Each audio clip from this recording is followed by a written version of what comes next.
आज भारताचा 76वा प्रजासत्ताक दिन आजच्या या मुख्य समारंभाला उपस्थित स्वातंत्र्य सैनिक, लोकप्रतिनिधी, ज्येष्ठ नागरिक, अधिकारी, कर्मचारी, पत्रकार बांधव, विद्यार्थी आणि उपस्थित सर्व बंधू भगिनींना प्रजासत्ताक दिनाच्या मी मनापासून खूप खूप शुभेच्छा देतो। स्वातंत्र्यानंतर भारतरत्न डॉक्टर बाबासाहेब आंबेडकर यांच्या अध्यक्षतेखाली घटना समितीची स्थापना करण्यात आली। डॉक्टर बाबासाहेब आंबेडकरांनी देशाला एक आदर्श राज्यघटना दिली। 26 जानेवारी 1950 रोजी स्वीकारलेल्या राज्यघटनेत करोडो देशवासियांच्या आकांक्षाचे प्रतिबिंब आहे। या राज्यघटनेमुळे भारत देश सार्वभौम व लोकशाही प्रजासत्ताक गणराज्य बनला। जगातील सर्वश्रेष्ठ राज्यघटना म्हणून आपल्या देशाच्या राज्यघटनेकडे पाहिले जाते।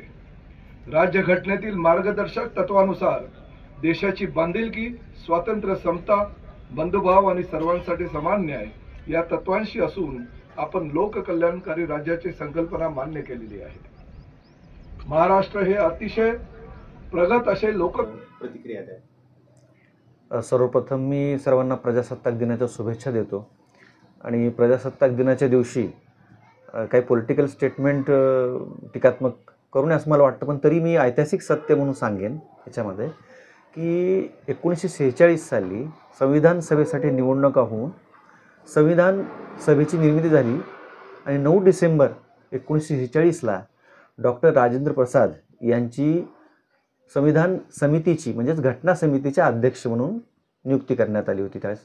आणि आंबेडकर, डॉक्टर बाबासाहेब आंबेडकर हे घटना मसुदा समितीचे अध्यक्ष होते, ना की घटना समितीचे। मी असं म्हणेन की मंत्री किंवा सार्वजनिक क्षेत्रात काम करणाऱ्या सर्व लोकांनी इतिहासाचे दाखले देत असताना खूप काळजी घेणं आवश्यक आहे। मला एवढंच या ठिकाणी सांगायचं आहे। प्रशासनाची नाही ठीक आहे, पण त्याच्यामध्ये प्रशासनाकडूनही काय, पण वाचणाऱ्याने तरी लक्ष द्यावं ना, थोड्याफार चुका होत असतील तरी। महाराष्ट्रातील ताज्या बातम्या पाहण्यासाठी आमच्या YouTube चॅनेलला सबस्क्राईब करा। इंस्टाग्राम आणि फेसबुकवर हा व्हिडिओ पाहत असाल तर फॉलो करायला विसरू नका। धन्यवाद।